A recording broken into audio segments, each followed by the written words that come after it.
Li Min stared at the glowing sample container, watching the energy reading spike on his monitor. Something was wrong. The numbers climbed too fast, the patterns too unstable. He had seen this before in his simulations back on Earth, but his supervisor never listened to him. Chief Hose, Min said, keeping his voice steady. The containment field is fluctuating. We should switch to the backup protocol. The tall alien turned to face him. Hose had gray skin that looked like stone and 4 eyes that seemed to judge everything they saw. He made a sound that Min had learned was laughter. The human speaks again, Hose said to the other scientists in the lab. Your primitive instincts are amusing, Min. We have used this protocol for 300 years. Your species was still hunting with wooden spears when we perfected energy containment. The other clicked their mandibles in amusement. Min felt his face grow hot, but he looked at his screen again. The energy signature was forming a pattern he recognized. A dangerous pattern. Park Jin, the only other human in the lab, caught his eye. She worked at a station across the room. Her expression told him she saw it too, but she said nothing. She had learned, like all the humans on the ship, that speaking up only brought more mockery. The ship Prosperity had left Earth 3 years ago, carrying 500 humans and 2,000. It was supposed to be a partnership, a journey to establish a new colony in the Andromeda sector. But from the first day, they made it clear who was in charge. They gave humans the lowest positions, the hardest jobs, the smallest quarters. When humans suggested improvements or different methods, they laughed. Min had trained for 8 years to join this mission. He had degrees in engineering and xenobiology. He had published papers that other human scientists respected. But here, on this ship, he was just another primitive who should be grateful the advanced let him work at all. The energy matrix is reaching critical levels, Min said, louder this time. Please, Chief, at least look at my calculations. Hose walked over to Min's station. He glanced at the screen for barely a second. Your calculations are based on human mathematics, crude and simple. We use quantum probability matrices that your brain cannot comprehend. Return to your monitoring duties and stop interrupting real science. Min opened his mouth to argue, but Jin shook her head slightly. He knew she was right. Arguing would only make things worse. So he watched his screen and saw the numbers climb higher and higher. The containment field was holding something they had found near a nebula 2 weeks ago. It was pure energy, unlike anything humans or had seen before. Hose believed it could revolutionize their power systems. He wanted all the credit for discovering how to use it. But Min's analysis showed that the energy was alive somehow. It learned. It adapted. And right now, it was learning how to break through the containment field. Chief, the resonance frequency is matching the field harmonics, Min said, his voice urgent. In 30 seconds, they will synchronize and... Silence, Hose commanded. One more word and I will have you removed from this lab permanently. Min looked at the timer counting down on his screen. 20 seconds. He could walk away. He could let the experiment fail and prove he was right. But 3 scientists stood directly next to the container. If the field collapsed, they would die. He made his choice. Min's fingers flew across his console. He bypassed the main controls and accessed the emergency systems. He had studied the ship's protocols for months, learning every backup end. He initiated his own containment sequence, one based on human adaptive algorithms instead of rigid matrices.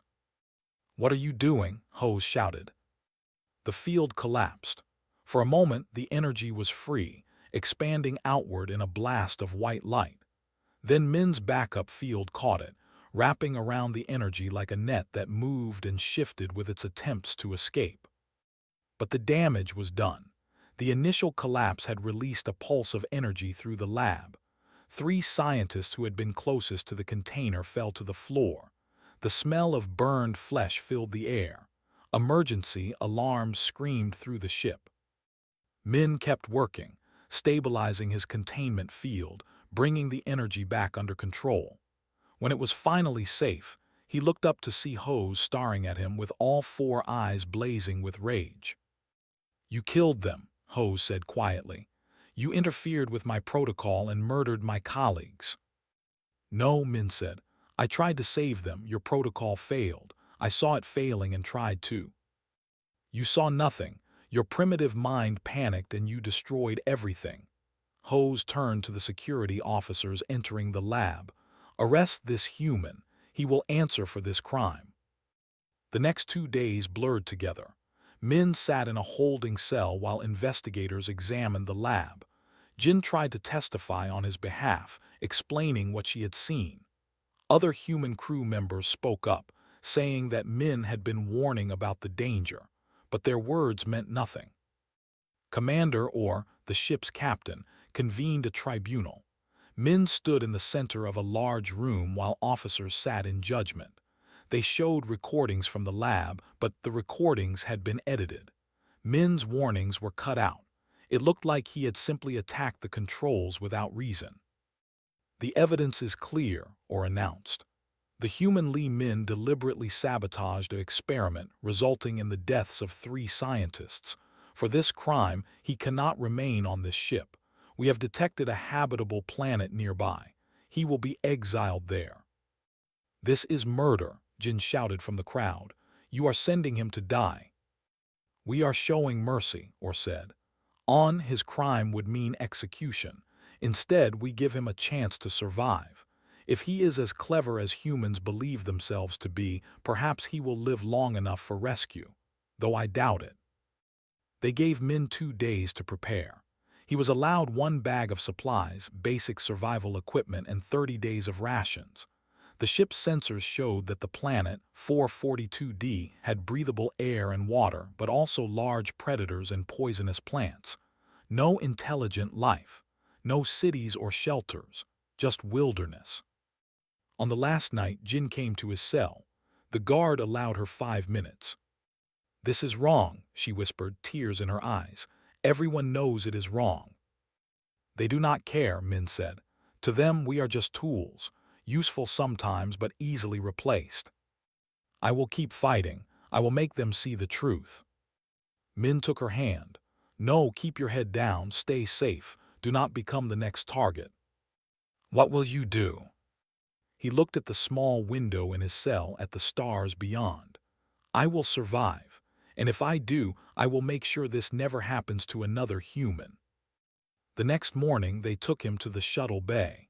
As the guards loaded him onto the transport, he heard 2 talking. "How long do you think the primitive will last?" one asked. 2 weeks, the other replied. "Maybe less. Those jungles will eat him alive." The shuttle door closed. Min felt the ship shake as they launched toward the planet below. Through the window, he watched the Prosperity grow smaller and smaller until it was just another point of light among the stars. Then he turned to look at his new home. 442D filled the window, covered in green and blue. Somewhere down there, he would either die or become something the never expected. The shuttle began its descent, and Li Min prepared to meet his fate. The shuttle hit the ground hard. Min felt his teeth rattle as the landing gear sank into soft earth. The door opened with a hiss, and hot, humid air rushed in. It smelled like rotting vegetation and something else, something animal and dangerous. He grabbed his pack and stepped out into hell. The jungle was thick and dark, even though the sun shone overhead. Trees rose like towers, their branches tangled together so tightly that only scattered beams of light reached the ground. Strange flowers glowed with soft blue and purple light. In the distance, something roared, something big. The shuttle door closed behind him. Through the window, he saw the pilot watching him with cold amusement. Then the engines fired, and the shuttle lifted back toward space. Min stood alone in the alien wilderness. For a long moment, he did not move. He wanted to scream, to curse, to break something. But that would waste energy, and energy meant survival. So instead, he took 3 deep breaths and looked at his surroundings with clearer eyes. First priority was shelter. Second was water. third was food, everything else could wait. He found a small clearing and set up his emergency tent. It was flimsy, meant for temporary use, but it would keep the rain off. As he worked, he heard movement in the jungle around him. Rustling leaves, snapping branches. Things were watching him. He could feel their eyes. Night came fast. One moment the jungle was dim, the next it was black. But then the glowing plants brightened, turning the darkness into a strange twilight world of blue and purple shadows. Min sat in his tent with a small energy lamp and his logging everything he had seen. That first night, something tried to get into his tent. He heard claws scratching at the fabric, heard wet breathing. He grabbed his emergency flare gun and fired it through the tent wall. Whatever was outside shrieked and ran. When morning came, he found tracks. 6 clawed prints, each as big as his hand. The first week was the hardest. Everything on this planet wanted to kill him. The plants had thorns that injected toxins. The insects were the size of his fist and attacked in swarms. The water looked clean but made him violently sick. He learned to boil everything, filter everything, trust nothing. On day 5, he encountered his first real predator. It looked like a panther crossed with something from nightmares. 6 legs, each ending in curved claws. Eyes that reflected the glowing plants like mirrors. Teeth designed for tearing flesh. Min called it a. The creature stalked him for an hour before attacking. Min only survived because he climbed a tree and the beast could not follow. It waited below until dawn, then melted back into the jungle. His legs shook so badly after that he could barely walk. But fear was useless. Fear got you killed. So Min turned his fear into focus. He started studying the jungle like he had once studied energy patterns in the lab. He mapped predator territories. He learned which plants were safe and which were deadly. He discovered that certain fruits could be eaten if you removed the poisonous skin. He found a stream with clean water and followed it to a waterfall. Behind the waterfall was a cave. It was perfect, deep enough to protect him from the weather, high enough that ground predators could not easily reach it, with only one entrance to defend. Min moved his camp immediately. He used his engineering skills to build a better shelter inside, carving rock, creating a fire pit with proper ventilation, setting up a work area. But survival was not enough. He needed to become stronger. He made weapons from what he found. A spear from a straight branch and a sharpened stone. A knife from a piece of metal he salvaged from his shuttle's crash site. He studied the local animals and learned that their bones were strong and light. He created a bow, carefully shaping wood and vine into something that could kill from a distance. Every day he trained. He ran through the jungle, building his endurance. He climbed trees until his arms ached. He practiced with his weapons until his hands bled. They had thrown him away, expecting him to die. He would prove them wrong. 30 days passed. His rations ran out. Now he ate only what he could hunt and gather. He lost weight, his body burning away everything unnecessary. But what remained was harder, faster, more focused.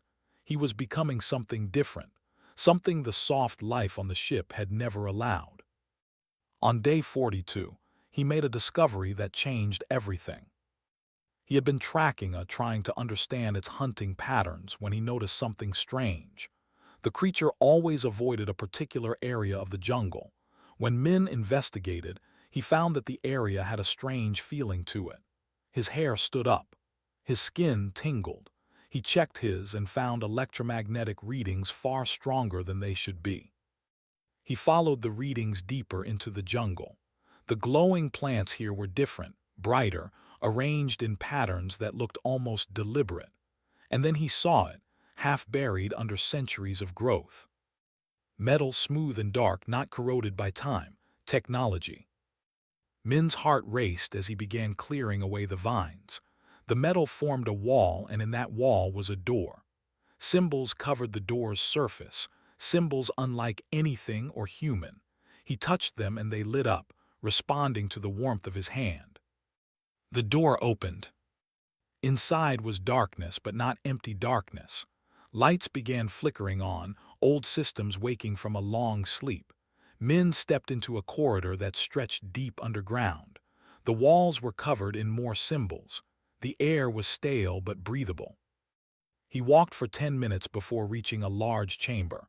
Equipment filled the room, machines whose purposes he could only guess at. Computer terminals, containment tubes, weapons racks, and in the center, a sphere of dark glass that pulsed with faint light. Min approached the sphere carefully. When he was 3 steps away, it spoke. The voice was not sound but mathematics, pure information that is translated into Korean. Biological signature detected. Species unknown. State your purpose. I am Lee Min, he said to the sphere. I am stranded here. I need help. Accessing linguistic databases. Human detected. Origin, Sol 3. Query. How did human reach facility Epsilon 7? I was exiled here. My ship left me to die. A long pause, then, exile protocol detected. Previous species also used exile as punishment. You are alone. Yes. This facility was constructed 10,247 local years ago by the architects. Primary function, weapons research and biological enhancement. Secondary function, AI oversight. I am designated Echo. Facility is 47% operational. Do you seek assistance? Min stared at the sphere. Weapons research, biological enhancement. The architects, whoever they were, had been advanced enough to make the look primitive, and their AI was offering to help him. Yes, he said, I want to survive. I want to become stronger, and eventually I want to return to the ship that abandoned me. Acknowledged. Warning, biological enhancement procedures are designed for architect physiology. Success rate for human physiology, unknown. Probability of death, 43%. Probability of permanent injury, 31%. Probability of successful enhancement, 26%. Do you accept these risks? Min thought about the tribunal, about Ho's lying to save his reputation, about Jin's tears as they took him away, about the pilot's mocking smile, about every insult, every dismissal, every time his ideas were called primitive. Yes, he said, I accept. Enhancement requires preparation. First, you must prove physical capability. Facility contains training systems and nutritional synthesizers. You will train for 30 days. Then we will attempt enhancement. Probability of success will increase to 61% with proper preparation.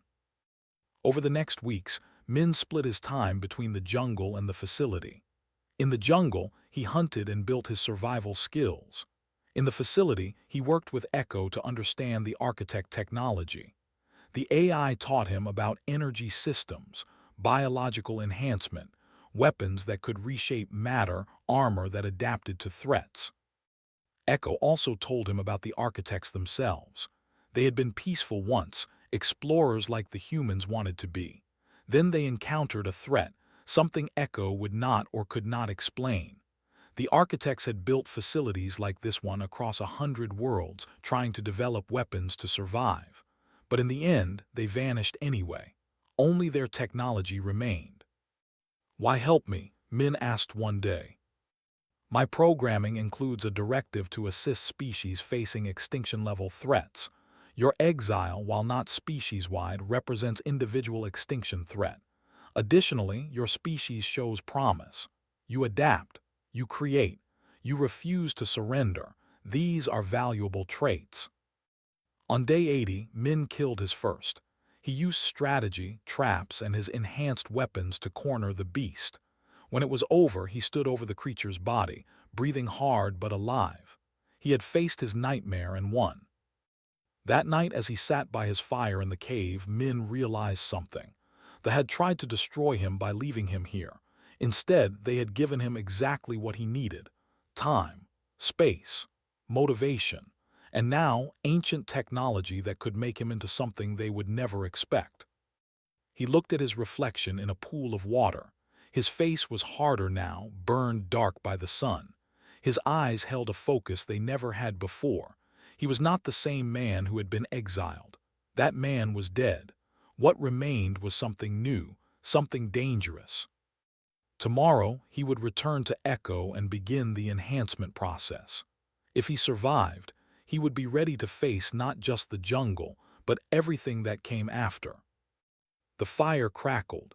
In the darkness beyond, the jungle screamed its nightly songs, and Li Min smiled.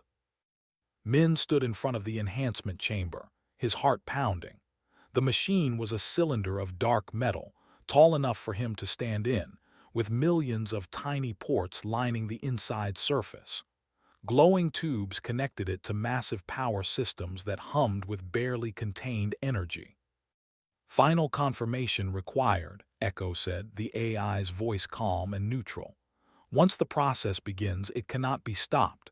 Your cellular structure will be rewritten. Your nervous system will be enhanced. Your bones will be reinforced. If your body rejects the modifications, death will occur within 4 minutes." "I understand," Min said. He had spent a month preparing his body, pushing it to peak condition. He had studied the architect files on human physiology that Echo had compiled. He had made his peace with death. Begin the enhancement. The chamber door opened. Min stepped inside and the door sealed shut. For a moment, nothing happened. Then he felt thousands of tiny needles pierce his skin simultaneously. The pain was unlike anything he had imagined. It was not just physical pain, but something deeper. He felt his body being taken apart and rebuilt at the molecular level. His DNA was being rewritten. His cells were being flooded with architect nanomachines that would permanently alter his biology. He screamed. The sound did not leave the chamber. He tried to fight it, but his muscles would not obey him. The needles held him rigid as they worked. Time lost all meaning. Seconds felt like hours. Hours might have been seconds. All that existed was pain and the distant knowledge that he had chosen this. Then suddenly it stopped. Min collapsed to the chamber floor as the door opened. He gasped for air, his lungs burning. Every nerve in his body felt raw and exposed. He tried to stand and fell, tried again and failed. On the third attempt, he managed to get to his knees. "Enhancement complete," Echo announced. "Success rate higher than predicted. Your human physiology adapted to the modifications in unexpected ways. Measuring results now." Min crawled out of the chamber and lay on the cold floor, shaking. His body felt wrong, foreign, like he was wearing someone else's skin. He could hear his heart beating, stronger and slower than before. He could feel the blood moving through his veins. When he opened his eyes, the room was brighter, every detail sharp and clear. "Results are remarkable," Echo said. "Strength increased by factor of 3.2. Healing rate increased by factor of 8. Sensory perception increased across all categories. Bone density increased by 340%. Resistance to toxins and disease, near immunity. Most significant finding: your brain has formed new neural pathways that allow faster processing and better pattern recognition. The architects never achieved this level of integration." "Why?" Min managed to say, his voice rough. "Human adaptability exceeds models. Your species evolved under constant pressure. Natural selection made you flexible at the genetic level. The architect enhancements amplified this trait. You are now beyond baseline human, but still fundamentally human in ways that matter." 3 days passed before Min could walk normally. The enhancement had worked, but his brain needed time to adjust to his new body. He moved too fast, hit things too hard, heard sounds that distracted him. Echo guided him through exercises to develop control. On the 4th day, he returned to the jungle to test himself. He moved through the dense undergrowth like a shadow, his enhanced senses tracking every sound, every movement. He could smell the before he saw them. He could hear their heartbeats as they stalked him, and when they attacked, he was ready. The first beast lunged. Min, his body responding faster than thought. His hand caught the creature by its throat. With strength he still was not used to, he threw the into a tree. The impact would have killed a normal human's target. The predator shook its head and charged again. This time Min did not dodge. He met the charge head-on, catching its jaws with his hands. The beast was heavy, powerful, designed by evolution to kill, but Min's enhanced muscles did not strain. He forced the jaws wider, until they yelped in pain and broke away, running into the jungle. He had not even been breathing hard. Min returned to the facility with new respect for what he had become, but physical enhancement was only part of the architect's legacy. The facility held weapons and technology that could make him truly dangerous. He spent weeks learning the systems. The adaptive armor was a network of smart materials that responded to threats. When something tried to cut it, the armor hardened. When something tried to burn it, the armor dispersed the heat. It was black and silver, looking more like a second skin than traditional armor. The energy weapons were more complex. They did not use ammunition but drew power from the user's own biological energy, which the enhancements made nearly unlimited. There were blades that could cut through steel, projectile weapons that never missed, and devices that created force fields. Min chose carefully, selecting weapons he could master and combine with human tactics.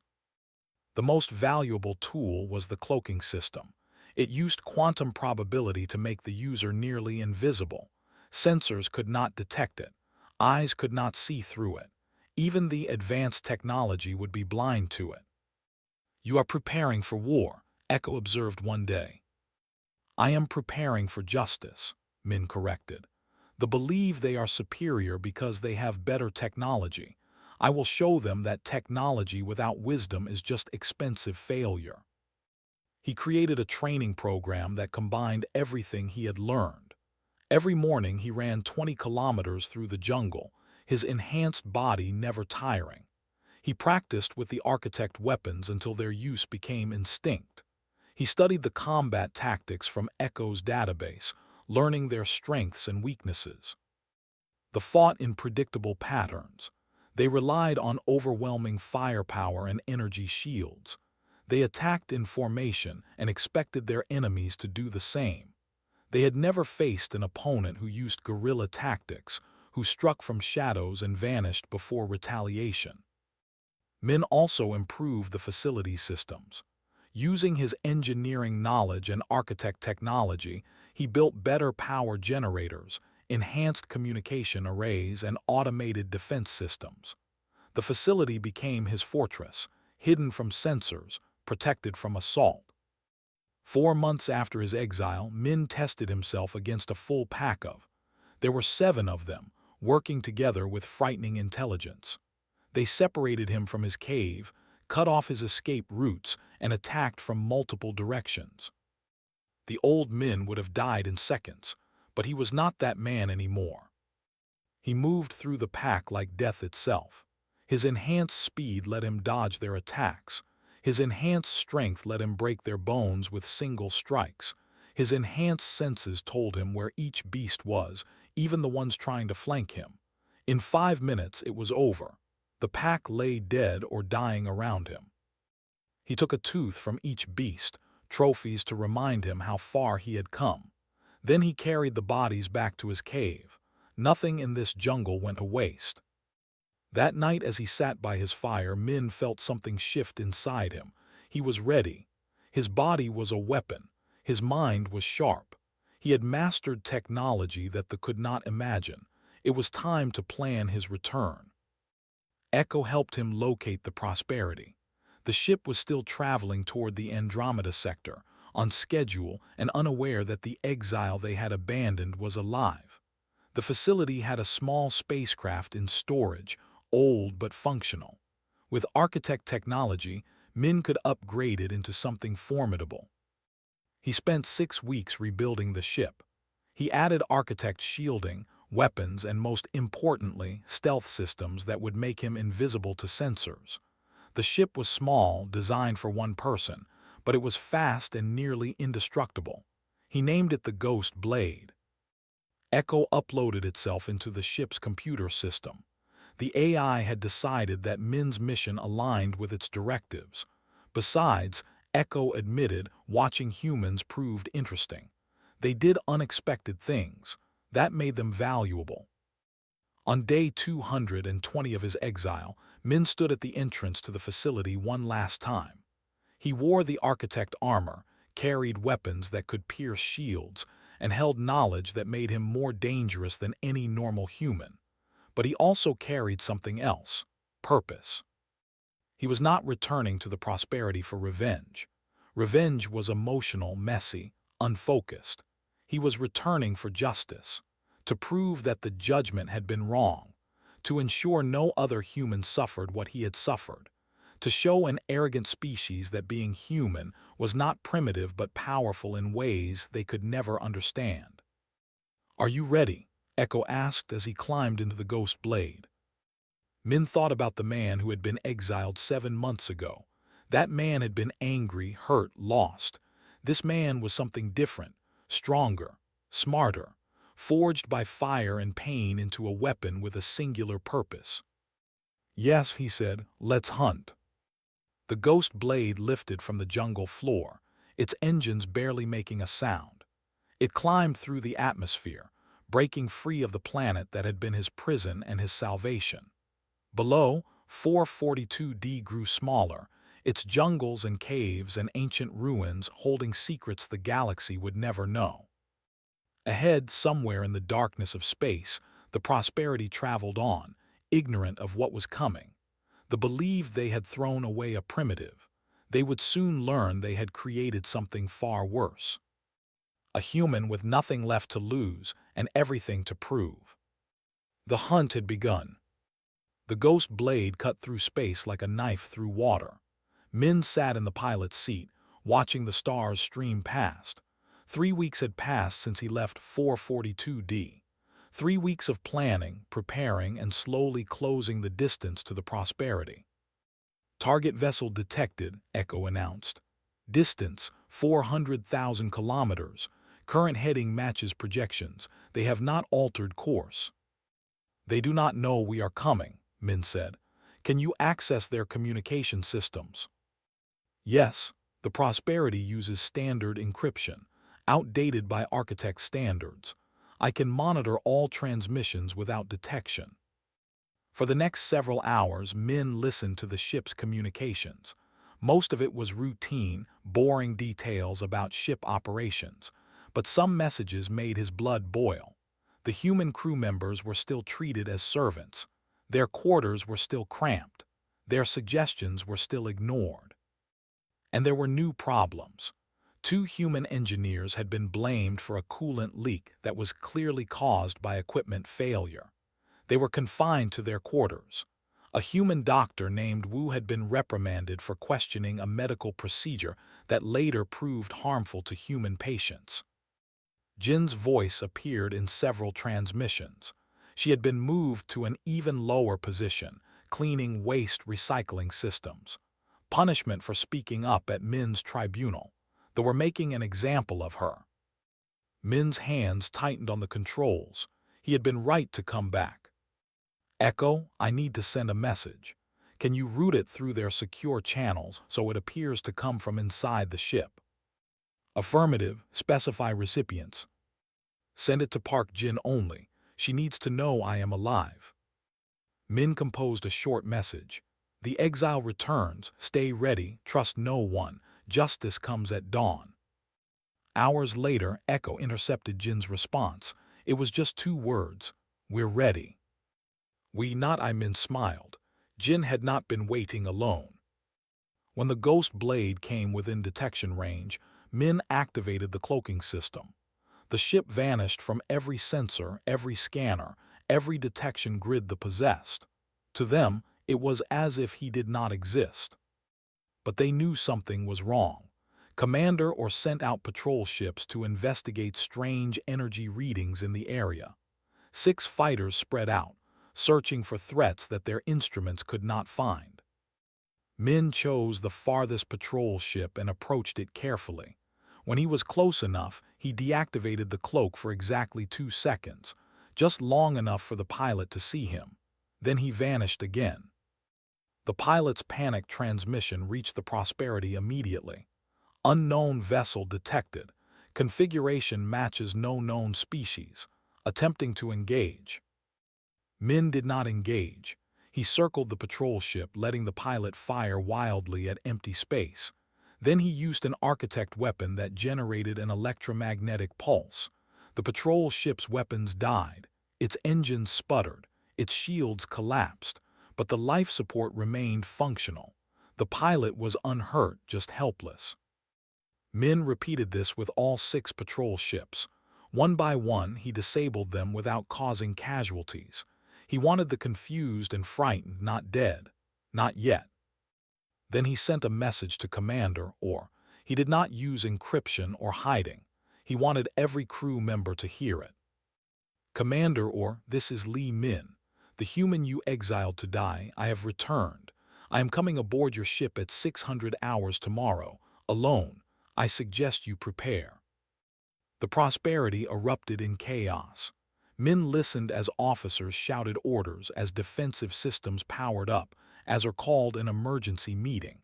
Some voices said it was impossible, that no human could survive that planet. Others said it was a trick, another species pretending to be Min. But deep down they were afraid. Min did not wait for 600.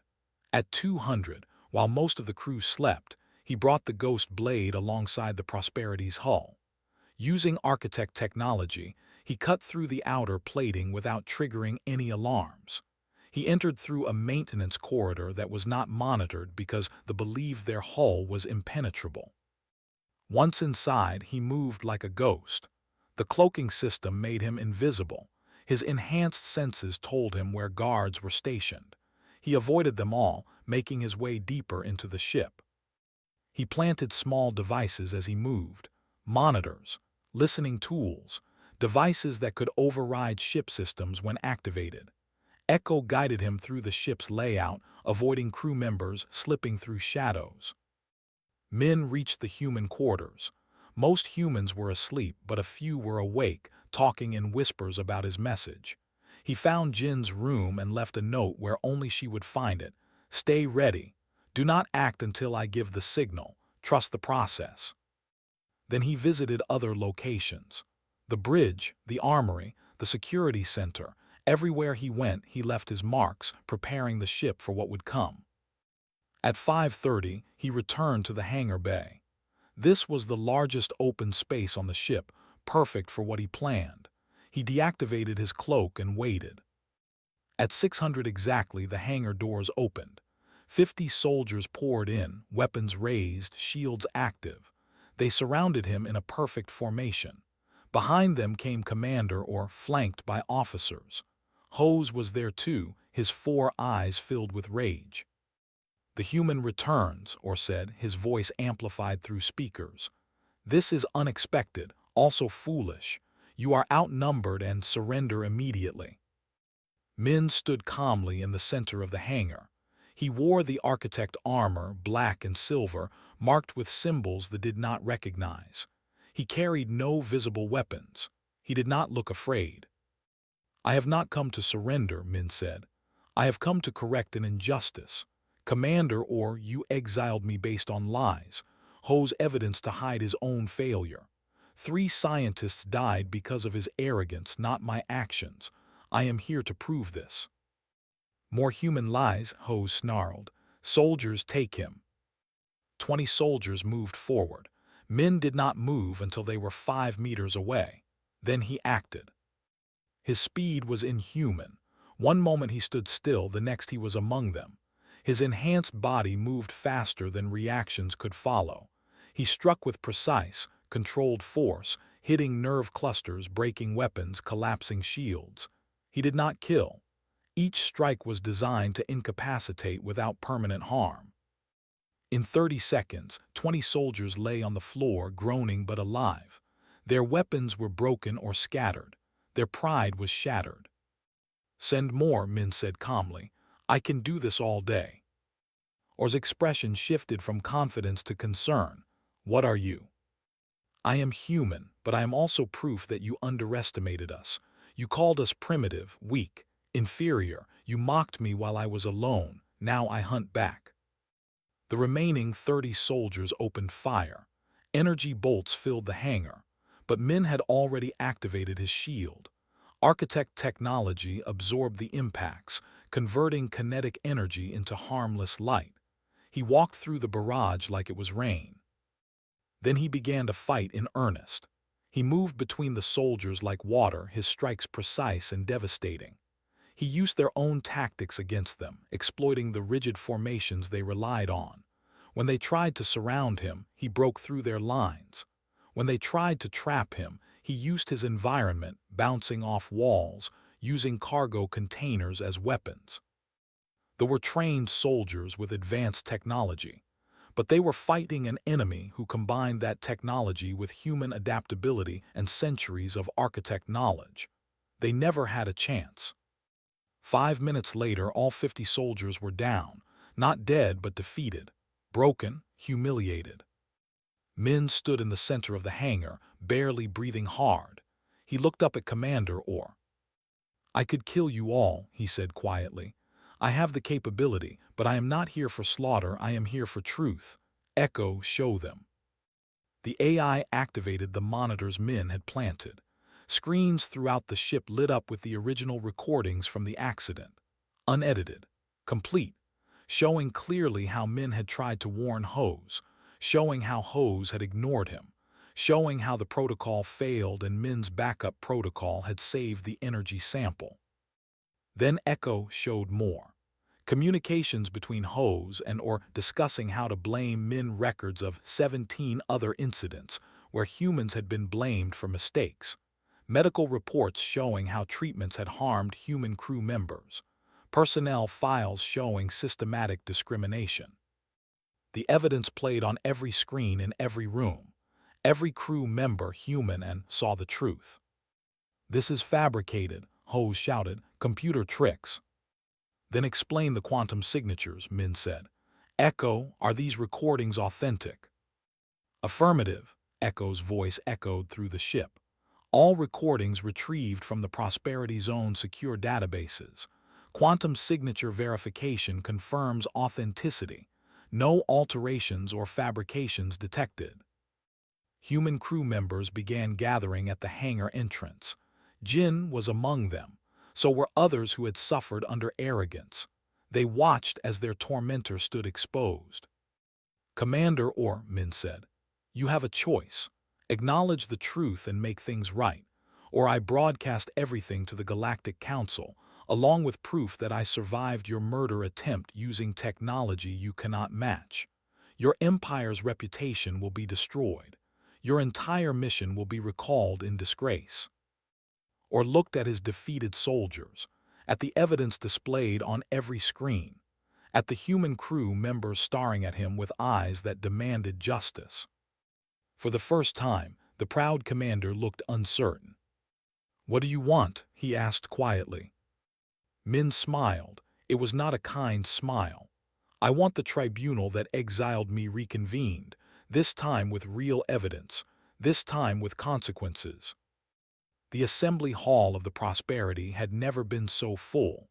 Every crew member who could attend was present. Humans stood on one side, their faces showing hope for the first time in years. Stood on the other, many looking uncomfortable as they realized their assumptions were being challenged. Min stood in the center, still wearing his architect armor. Commander Orr sat at the high table with his officers, but his confidence was gone. Hose stood nearby, flanked by guards, his 4 eyes darting around nervously. "This tribunal is reconvened," Orr announced, his voice lacking its usual authority. "New evidence has come to light regarding the incident 7 months ago. We will review everything." Echo's voice filled the hall. "Beginning presentation of evidence.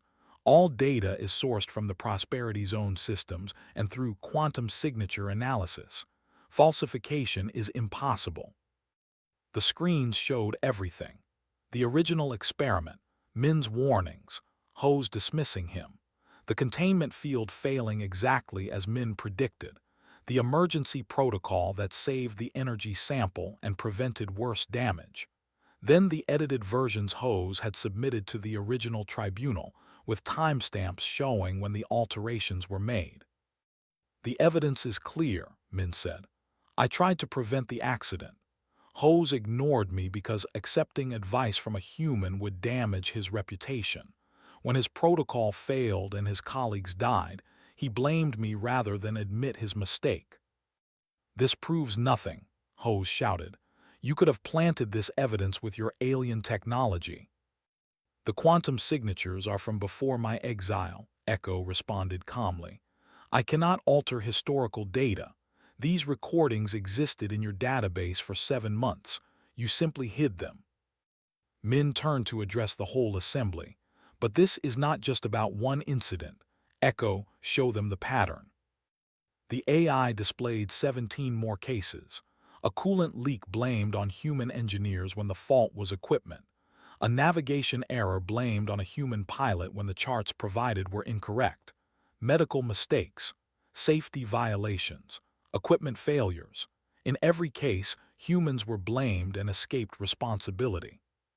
"This is systematic," Park Jin said, stepping forward. "We have lived with this for 3 years. We work harder, get less credit, and take all the blame. We stayed quiet because we thought we had no choice, but Min showed us we do not have to accept this." Other humans began speaking up. Wu, the doctor, described how his medical advice had been ignored, leading to human patients suffering complications. An engineer named Ho told how his safety concerns were called paranoid, right before a system failure that matched his predictions. Even some spoke. A junior officer named N stood and addressed or directly. "Sir, with respect, I filed reports about discriminatory practices months ago. You dismissed them. We are supposed to be partners with humanity, not masters over slaves.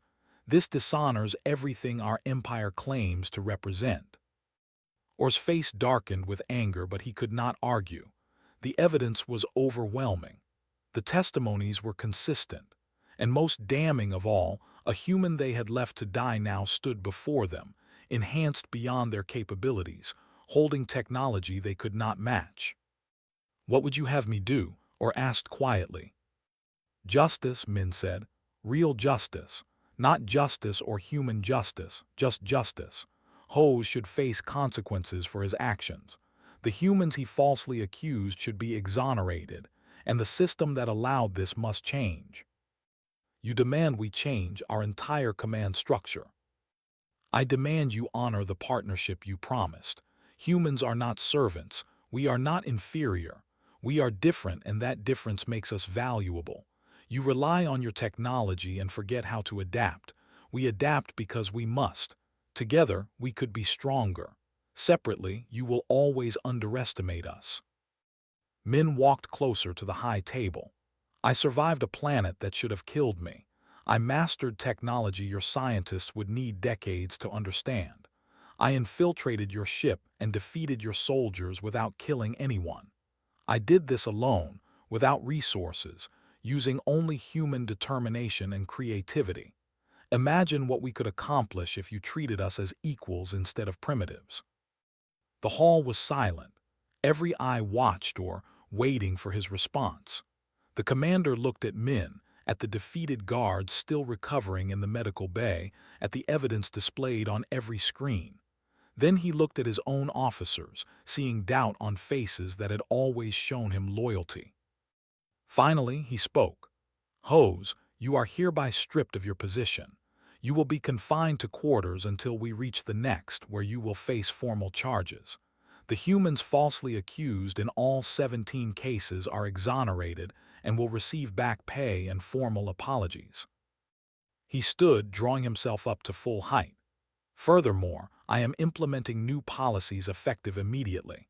Human crew members will have equal representation in command decisions. We will form a joint committee, split evenly between and human officers, to review all major operations. And we will establish a real partnership, one based on mutual respect, not assumed superiority." Some grumbled, but N and others like him nodded in approval. The human crew erupted in cheers. Jin had tears streaming down her face. But Min did not celebrate. He looked at her and said quietly, "This is a good start, but words are easy. Actions prove truth. I will be watching." "You intend to stay?" or asked.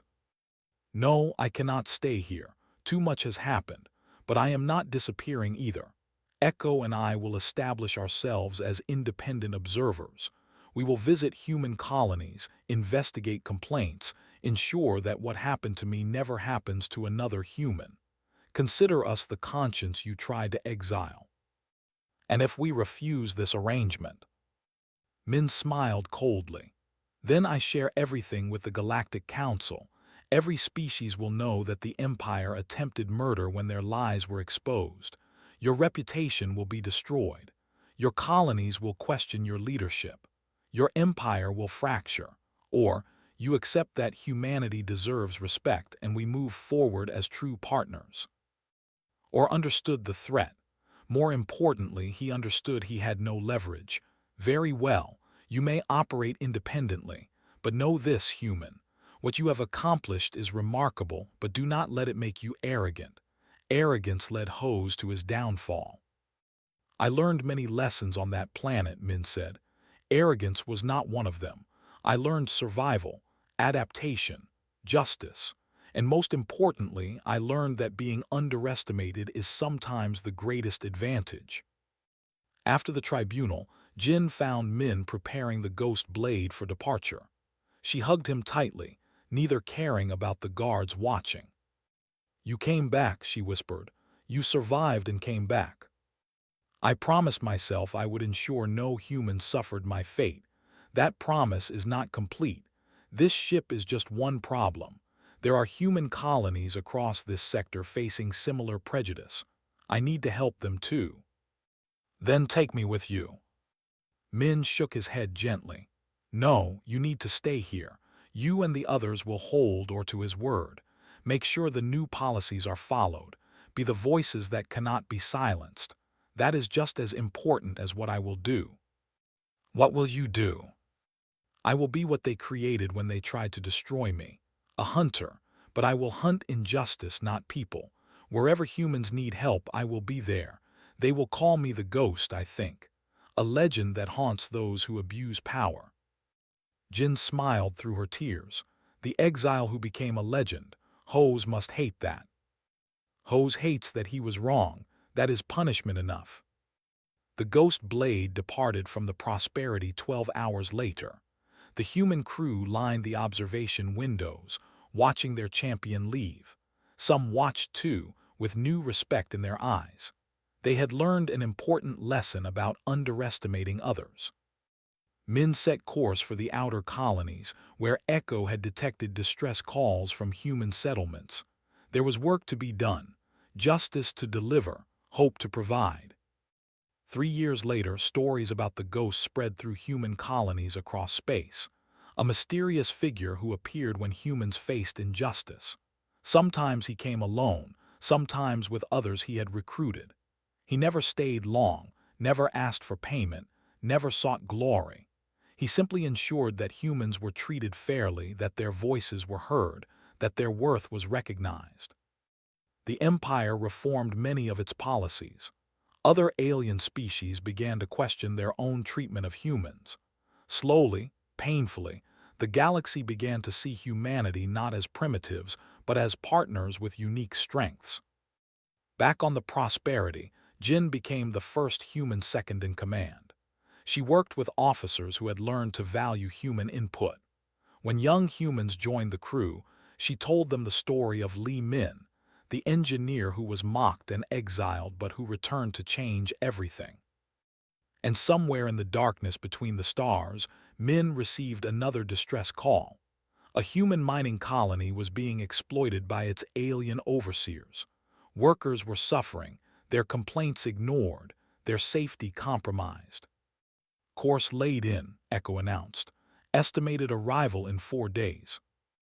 Min checked his equipment. The architect armor was well maintained.